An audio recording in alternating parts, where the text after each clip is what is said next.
The people of Kislev have stood on the precipice of obliteration since time immemorial, a time when chaos began to flow like a raging river from the icy north. The nomadic people of the eastern steppes were plunged headfirst into a nightmare, as their people were stalked and murdered by nameless horrors from a forgotten realm.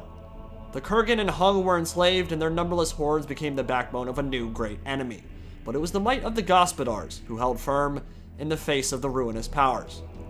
Millennia have passed, and the realm of Kislev has not strayed far from the brink of annihilation. But under the leadership of Ice Queen Tzarina Katarina, the kingdom has flourished and grown. Their cities dot the frozen landscape from the northern Oblast to Troll Country, and are amongst the mightiest in the old world, and they have to be. It was not so long ago that the ever-chosen Asvar Kul brought the god calling to the walls of Prague, where Kolek Suneater smashed apart the ramparts of the Bastion of the North, where mutation racked the bodies of those few unfortunate enough to be left alive. It was the darkest time in Kislev's history, and could not be repeated again. But the spring driving has come. Marauders are massing at the borders of the realm, and the winds of change are blowing. It is only the magic of the Ice Queen herself, the thunderous charge of the Griffin Legion, and unshakable faith in the Great Bear that will see them through this winter. There is perhaps no greater shame in the illustrious history of the Imperial Colleges of Magic than the tale of the arch-traitor Egrimm van Horstmann. Considered by many as the brightest star to ever grace the halls of the Light Order, no one had any cause to doubt his loyalties as he knelt to swear allegiance to the Supreme Patriarch. And yet the winds of change were already blowing strong in his cold, dead heart, and his soul belonged to a far more sinister master. By day, he studied the magics of Hish, the Serpent of Light, and by night, the demons of Tzeentch nibbled at the edge of his sanity. For years, the wicked sorcerer worked his evil from within the pyramid of his order, sowing the seeds of corruption that would sunder the Imperial Colleges forever. Using the energies of the college itself, he redirected the flow of magics towards the vaults deep beneath their feet, where Lore Master Teclis of the High Elves himself had created a prison for the most dangerous artifacts of the Great War. And it was there that Egrimm van Horstmann found Baldros, the infamous Chaos Dragon, and unleashed him upon the world. Flying north to the Chaos Wastes, Horseman and his corrupted apprentices formed the Cabal, a cult dedicated solely to his patron god Tzeentch. And yet, they come again, with the winds of the spring driving, as chaos moves south towards the realms of men. Woe unto the world, the age of mortals is coming to an end. And so we are gathered here today at the border of the proud kingdom of Kislev to watch Tzarina Katarina, the Ice Queen, lead the Ungols and Gospodars against the forces of chaos one more time. A never-ending struggle to be sure, but this battle will have a definitive conclusion, you can be sure of that. And it might very well rest on the backs of the Griffin Legion, the winged Hussars of Kislev's nobility, who count themselves amongst the finest cavalry in the old world. This is the land of Ursun, the bear god, and its people can channel his primal fury to stand and fight when most men would break, and their versatility, an army consisting of halberds and heavy cav, musket, and cannon, will serve them well against the monsters of Tzeentch. And they are monsters indeed. You know the Chosen and the Changer of Ways quite well by now, the armored brutes of the far north, and the vermituous trolls that follow them into battle, and the hell cannons of Hashut, Father of Darkness. But Egrimm van Horstmann and his Chaos Dragon Baldros are by far the most terrifying threat, a combination of light magic and dark fire that can send even the hardiest men running for their lives. And of course, there are the cultists of the Cabal, eager for a taste of the knowledge and power only Tzeentch can provide. And this is our battlefield, the Northern Oblast. It's a Thunderdome, and all the men and women who are gathered here, pawns in a great cosmic game, playing out for our entertainment. So, let us begin. Ungol Steppe archers will make the first move here, riding forward, unleashing some volleys into the front ranks of Marauders, who are honestly one of the very few targets on the field actually worth shooting at. Everything else has heavy shields and heavy armor, but killing those naked guys early on, just whittling the numbers down, is still pretty important. Think about what Marauders can actually do against Kislev infantry. They can trade pretty well against the halberdiers and a bunch of the other stuff, so shooting them down will still be important. But the Hell Cannon unleashing with its own answer and Shatterdome, the center of that Streltsy formation. They're basically the handgunner equivalents for the armies of Kislev, and their armor piercing will be invaluable in the combat that is to come. Now, the Ice Queen herself is a caster of the Lore of Heavens currently, with Fear Frost, a magical sword forged before the founding, a weapon that can only be lifted by a woman, for it freezes men to death, and a single scratch can stop a heart from beating. She also has a unique bound spell called Invocation of the Ice Storm, a slow-moving frostbite vortex that can put a serious hurt on stuff, and she'll unleash it now. Stays on target pretty well, and will carve a nice little path of red ruin right through the center of those marauders. And she also has her Beloved of Kislev aura that grants plus 12 leadership and immune to psych, so basically what characterizes them is a lot of versatility, much like the Empire, and super high leadership from Kin of the Bear God, but their infantry are quite a bit worse on average than the forces of Tzeentch. Now, Egrimm van Horstmann can wield the Sword of Change, a weapon forged by the Lord of Change, Amon Shakai, to summon a unit of Chaos Spawn, and he has one of the coolest items in the game, in my humble opinion, the Golden Eye of Tzeentch, that grants a 22% ward save and a huge increase to visibility range and forest spawning. So he always knows when an ambush is coming, but on Bowdros, he costs upwards of 3,500 gold. Now, organ guns wheeling into range now. Kislev makes good use of them upon their war wagons and in their artillery trains, and whatever's on the business end of those bad boys isn't going to be around for long, and those marauders will field that in the morning, and that should provide the impetus to get moving and close into melee. Just red puddles on the ground.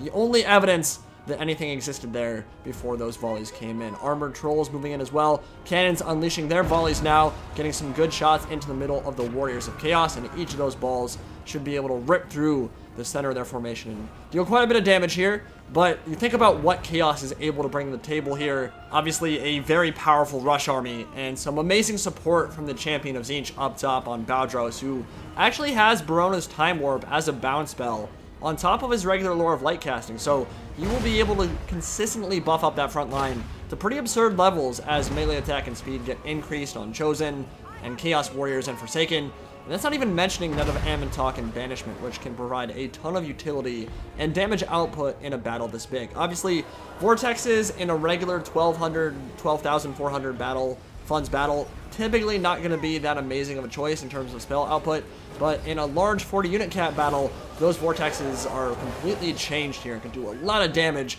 but so will gunfire to the face, and so will cannon fire, and those Forsaken have decided they no longer want to be a part of this battle, and I don't really blame them, taking a lot of damage right there from the organ guns and the opening volleys from those Streltsy, and as more cannon fire pours in, this unit of Forsaken will make it into combat as the Halberds prepare to brace and receive their charge with a Hell Cannon greeting them just as they charge in. Harmonic Convergence will buff them up and allow them to go toe-to-toe relatively well with those Forsaken, but the Streltsy now out on the flank, operating there with some really powerful armor-piercing shots and getting some good ones into the front ranks of the Warriors of Chaos. And even with those shields, even with that missile block chance, it won't help against cannon fire, and they're feeling that one for sure, but they should be able to make it into combat as the Chaos Dragon overlooks and kind of figures out what he wants to do there. But the attack is coming in earnest now. First, melee units are making it into combat, and the Halberdiers are charging forward. They do not have charge defense against all, I do not believe. I believe this mod for Kislev was introduced before that buff to Empire Halberdiers, so no point in bracing them, and they will charge into the front ranks of the Warriors of Chaos, but Armored Trolls charging in from behind as well, and buffing up those Forsaken, fighting in tandem with them, the Swordsmen in the center, and the Hussars probably not going to be feeling too good about that engagement right there. Armored Trolls, very poor leadership, of course, but they do have the benefit of that regeneration, and they do have the benefit of that armor-piercing damage, which will be incredibly useful in this frontline engagement. But Streltsy have moved back to the safety of their lines, getting some good shots in there now, and Griffin Legion out on this flank, being completely overwhelmed by the Chaos Knights and Chaos Warhounds operating out there. But Bowdros and Egrimm van Horstmann looking to do something big here, and they're going to be able to, unleashing a breath attack now into the flank of the Streltsy, and dark fire rains from above, ripping those musketeers in half, doing his part in opening up the flank for the Warhounds and the Chaos Knights to pour in, should they be able to finish off those Griffin Legion. Hussars, Streltsy, and the Halberdiers all across the line, holding back the tides of Tzeentch. But that melee fight is not going to be easy. It's going to be very important for the Cavalry, at least on the left flank, to win their battle and get in and behind the Chaos Army, because in a pure melee grind, this is going to be a very, very tough fight. Streltsy will need to provide a lot of support as well as the artillery fire, which has already done a lot of damage. Nice Chain Lightning and nice Invocation of the Ice Storm, both on the same target there, ripping through the left flank of the Chaos Warrior line, and the Ice Queen making her impact felt early and often as the Armored Trolls come back from routing, charge in with their regeneration. cannons and organ guns still getting some good shots, and they actually have pretty good line of sight as well. But Baldros and Egrimm van Horstmann casting some Lore of Light magic, and that will be a banishment on top of a huge swath of the Kislev right flank, and those Streltsy and some of the Kreml Guard, the Guardians of the Palaces of Kislev, shredded apart by corrupted light from the Archtraitor, who, like Echold Hellbrass, is by far one of the coolest casters in Chaos lore. I just think that juxtaposition, a ruthless killing machine in service to evil gods, using what is traditionally good, purifying magic to demolish people, I find that so interesting. And same with Hellbrass, who also happens to be a champion of Tzeentch, walking around with the breath of life, bringing spring and flowers to a barren wasteland. But the Chaos Knights are taking a pounding from those cannons out on the right flank, and hold that thought, they're outnumbered 15-1, the battle has begun, and the winged Hussars arrive coming down the mountainside, smashing into the flank of the Chaos Army, and that glorious charge passive gives them 20% additional charge bonus and fear when they have more than 50% base HP, which gets them up to 80 charge bonus, and with the benefit of a little bit of friendly fire, but more damage done to Chaos there from the artillery fire there. They're going to do a lot of work, and I mean 80 charge bonus for a medium cav unit is absolutely insane. That was a thunderous charge into the rear of the Chaos Army. See if Kislev can capitalize there. Katarin with Fear Frost, granting additional weapon damage and armor piercing damage, causing fear, dueling a Manticore, and butchering it. And honestly, that thing would have had a hard time running away anyway, because the Crystal Cloak massively lowers enemy speed by 36% all around her. Agam von Horseman and Baldros unleashing a little bit more dark fire into the ranks. That breath attack didn't seem to do too much damage, but she's getting another cast off here. Chain lightning into a thick blob, a thick juicy blob of Chaos Warriors. And on top of that hill, getting jibbed everywhere, but still they are pushing forward inexorably, and the Kislev right flank is not holding particularly well. Dryoshki moving up to try to stem the tide there, but Chaos Knights now into the back, running over some Streltsy who are trying desperately to escape, but Chaos Knights tossing them like ragdolls, and that is not an enemy you want to be facing in close quarters if you're the Streltsy. Dryoshki, though, with their bonus versus infantry and their dual swords, looking real skinny and real naked out here in the Northern Oblast, which is not a warm place, holding on against the Halberds, and they're actually winning that fight, which is pretty impressive in and of itself. They might win over there. Baldros has landed, and I think this is the first time Egrimm has gotten into melee, taking some pot shots from the Streltsy, but relatively good in terms of the HP. Then have Amentot going down on the Kreml Guard, allowing Chaos Knight to skirt around the flank and get into the back lines, where they can now start dealing with the squishy stuff there, the cannons and the musketeers. But it looks like the Tzarina is moving forward to get a big cast off on top of these big group of armored trolls, and the Chosen, and another invocation of the Ice Storm, which is off cooldown every 120 seconds.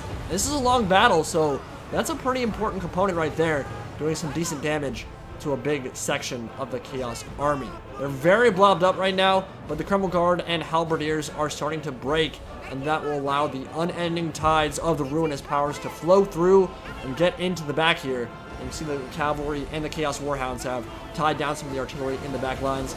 Kislev does not want that artillery tied down. They really need that damage output to continue on for the rest of this battle, or they're going to be in trouble. Kreml Guard being overrun by the armored trolls, and Agam von Horseman free into the back, and it looks really bad for Kislev. But they do have some cavalry still, and they still have quite a few Streltsy, who, if they can kind of spread out and make Baldros face many different directions, they can get some really good shots in like they're doing right now, and just a few volleys from those armor-piercing musketeers could be enough to make him run for the hills. But Chaos Spawn have been summoned by the Sword of Change, and that's another big threat in the back here. Of course, they will be losing their health over time, but very powerful, very fast, monstrous infantry unit. And when they get into the middle of a bunch of musketeers, they're going to have a very bad time. And honestly, I'd rather probably get jibbed by them than get turned into a gibbering Chaos Spawn. And unfortunately, they can't do that in this game. There's no actual corrupting of enemy units, except for, I guess, Mordor's Chaos Spawn summon, which is a pretty cool implementation of it. But yeah, Armored Trolls now into the thick of it, and that is a lot of free monstrous infantry in the back. Another Dark Fire raining from above into the middle of some Streltsy and Kreml Guard. Can the beloved Queen of Kislev, the Ice Queen, anchor that line and prevent her troops from breaking. These Criminal Guard are holding on exceptionally well. They're completely isolated out here, fighting Chosen and Chaos Warriors, a bunch of armor-piercing units, even some halberds thrown in there, and they're still fighting to the death right now. Incredibly impressive, and that is that leadership bonus that they get. The belief in the Bear God gives them like a plus 15 or plus 20 leadership bonus under some circumstances. So they're holding on exceptionally well, but the Streltsy need to get some space away from the Chaos Dragon. I mean, he's just been munching on them. He's been feasting on them in the back here. And the best way for Kislev to win this battle right now is move those musketeers completely separate from each other, get them completely isolated away from each other so they can, at least one of them will be able to fire in. Because if he's able to tie up all those ranged units on the back, they're not going to be able to do any of their damage, and it's going to be a lot of wasted ammunition because they haven't really been able to fire as much of their ammo this game as they would typically like to. Of course, a lot of the fast movers, the Chaos Warhounds, the Chaos Knights, and the Armored Trolls, making that a lot harder. And of course, Kislev will never have much in the aerial department. And a Chaos Dragon, I mean, even if they did, fighting a Chaos Dragon like Baldros is simply not an easy task. And that Tzeentch fire, ripping apart the back, just completely slaughtering that unit of Streltsy, and I don't imagine that some of them will be returning. Even if they do manage to rally, I don't know if they're going to be able to stick around for very long under the withering gaze of that terrifying monster. But these Kreml Guard are destroying these Chaos Dwarfs, who have actually run all the way over from the Hell Cannon. Hell Cannon was destroyed by the charge of the Winged Hussars, and they were just slaughtered to a dwarf there. Sacrifices for Hashut, Father of Darkness, and this battle has gotten completely spread out. And many of the units that were there like a minute or two before are gone now. Torrid, brutal affair for both sides. Not much army left for either. Agam von Horseman down past half HP. Not much Kislev infantry left. Tzarina also down past half of her health. But what is returning can still fight, and they'll be fighting to the death here. Tzarina looking to anchor what remains of her infantry. I don't think any of the Kislevite cavalry is still around. The Griffin Legion, completely gone now, killed to a man. But the Kreml Guard have completely shattered the right flank, or the left flank rather, for Tzeentch, which is really important with the help of those Ungol archers. Actually managed to rout an entire section of the Chaos Army. And what's left of the infantry here is just a few halberds, few Chosen, few Chaos Warriors, and then of course Egrimm van Horstmann and Baldros themselves. And it's time for both sides to basically just reform their battle lines and try to get some semblance of a actual concerted attack and line facing each other. And the Chaos Assault is coming now. Not very many of their number left. They do have Armored Trolls though. That is important to remember. And the regeneration, without any rangers on the field to kind of whittle them down, except for the organ guns who are not trained towards them, that regeneration will be really important. But organ gun splattering a whole section of the infantry charge here. And the defenders of Alexandranov charging forward the Kreml Guard Regiment of Renown into the center of these armored units, and their AP will be really important. But how long can they hold when armored trolls charge in from the flank? Organ guns probably need to retrain their focus on them because they could hit a big swath of that monstrous infantry formation there. But they pulled out very intelligently there, and some of them dropping to organ gun shots. Agam von Horseman continuing to cast that Morona's Time Warp to buff up the main line. I'm not sure where that cast actually went, but Tzeentch Dragon into the thick of it. I love what has been done with Baldros, by the way. I mean, his color scheme looks so cool. It looks different than a regular Chaos Dragon. It looks a little bit more intimidating, maybe a little bit bigger too. The color scheme looks amazing. And good night to the organ guns. I mean, that is the worst place I could possibly imagine, being sandwiched between a Chaos Dragon and a bunch of angry armored trolls spewing corrosive bile all over you, showering you in that sticky, icky green goo. Here come the defenders charging forward into the armored trolls, and this will be a very important engagement. Whoever wins this could decide the entire battle here. If the armored trolls are able to rout these defenders, there won't be really any infantry left at all. But the armored trolls are dropping like flies. Agam von Horseman trying to support with that terror. I think they might be immune to psychology, though. I'm not sure they can actually rout very easily. And of course, they have fantastic leadership as the most elite of the Kislev infantry line. And the Ice Queen, hardly known for her melee prowess, but she might need to get committed here. She might need to get stuck in with Fear Frost if they want to take down the Chaos Dragon. Ungol horse archers charging in from behind. Armored trolls were ready for that and pancake them into oblivion. Another charge. This is going right down to the wire, folks. I mean, this is an insanely close battle here. We're 20 minutes in, and this could still go either way. Ice Queen is charged into the Chosen. Fear Frost getting activated, getting that melee attack and weapon damage bonus. Can she fight Chosen by herself? Completely isolated with no support whatsoever. Fear Frost flashes and decapitates 2 Chosen, and they're running from her. They're not immune to psych, so they're actually running from the fear there.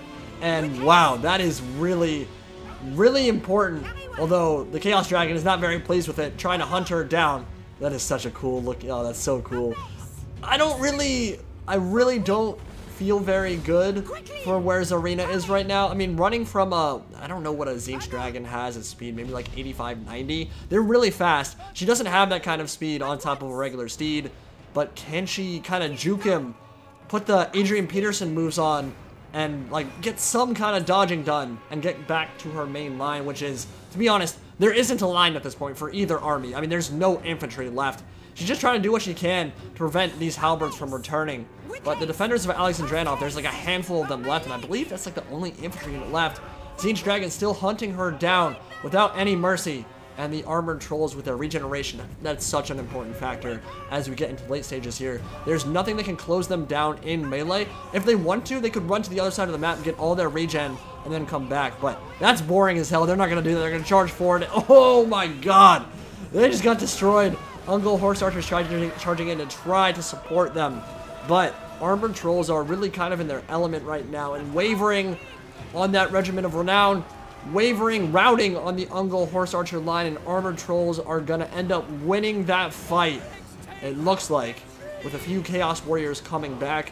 A few Kreml Guard, though, just got pasted. They don't exist anymore. Good night, sweet princes. And they're gonna get battered into the snow here. Those defenders of Alexandranov are actually still fighting. Streltsy, a few of them came back, but weren't able to get any shots off because the Egrimm van Horstmann's done such a good job of hunting down all those backline units. And now it comes down to a very important duel between these two. Whoever wins this is going to win the battle. It's that simple. Can the Ice Queen do what isn't really in her nature, which is fighting in melee? I mean, again, Fear Frost makes her a decent, okay-ish melee combatant, but it doesn't make her a god amongst anything. Can she somehow take down Agam von Horseman and Baldros? Can she beat the champion of Tzeentch in melee as she summons another invocation with the Ice Storm? But it's not really going to do anything here because they're armored trolls. They're monstrous infantry. Vortexes don't really do damage to that kind of unit. They don't have enough single entities. And she's facing down the beast. Facing down the monster. She is the anchor for the Kislev line. Can she do it? What a crazy last stand here. And I'm just going to be quiet for a second. I'm going to let the spectacle play out as the duel ends.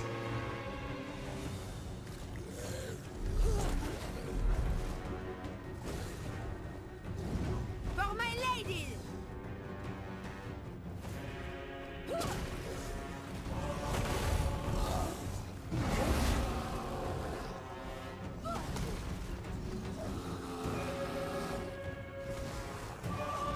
She's so low now. She is so low, and I don't think she's going to be able to do it. One last snapping attack from the jaws of Baldros will end the battle there. And what an epic one. I mean, that was just so much fun to play. I was playing as Kislev. Agony Achilles was playing as Chaos Undivided, and he managed to finish that one off by the skin of his teeth with Egrimm. Less than 1,000 health left, armored trolls wavering, and he manages to win, but there was almost nothing left on that battlefield. There were more than 4,000 troops on the field.